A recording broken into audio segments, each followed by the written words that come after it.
अवैज्ञानिक तरीके से जो माफिया जो तत्व है वो खनन कर रहे हैं, नदियों को खोदा जा रहा है, उससे हमारे जल स्रोत प्रभावित हो रहे हैं। साथ में लगे हुए जो किसानों के खेत हैं वो उससे प्रभावित होते हैं। उनका पानी का जो तल है वो लगातार नीचे चलता जा रहा है। और इसलिए जो इस तरह की आपदाएं हैं उसका भारी नुकसान होता है। मेरा लोकसभा क्षेत्र हरिद्वार है और हरिद्वार में पिछले वर्ष की जो बरसात थी, हाँ धन्यवाद, आप भी हरिद्वार से हैं, तो उन्होंने जब भारी बरसात हुई तो उसके कारण हरिद्वार जनपद की जो शुगर मिल्स हैं, 3 शुगर मिलें वहाँ पर 60%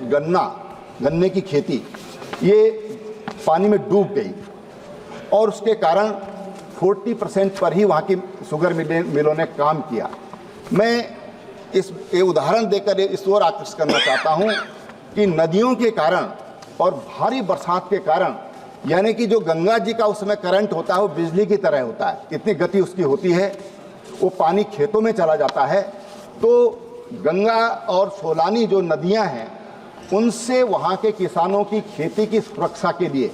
इन तटों को बांधना भी बहुत ज़रूरी है, ताकि किसानों को जो नुकसान होता है उस नुकसान से बचा जा सके, इस आपदा से किसानों को राहत मिला सके। क्योंकि वहाँ पर मैंने देखा, उस समय में वहाँ का प्रतिनिधि नहीं था, लेकिन मैंने अनुभव किया कि वहाँ पर जनप्रतिनिधियों का जाना बहुत मुश्किल हो गया। लोग गुस्से में थे क्योंकि उनका जो आय का सोर्स है, जो उनकी इनकम का मुख्य सोर्स है, उनके परिवार को चलाने का जो मुख्य आधार है वो खेती, उससे प्रभावित हुई। और इसलिए आपदा प्रबंधन से पूर्व जो आकलन, इस तरह के अनुभव जो आते हैं,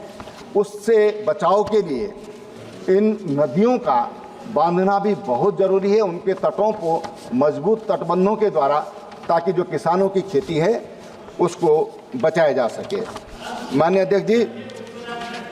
उत्तराखंड में तमाम जो भूकंप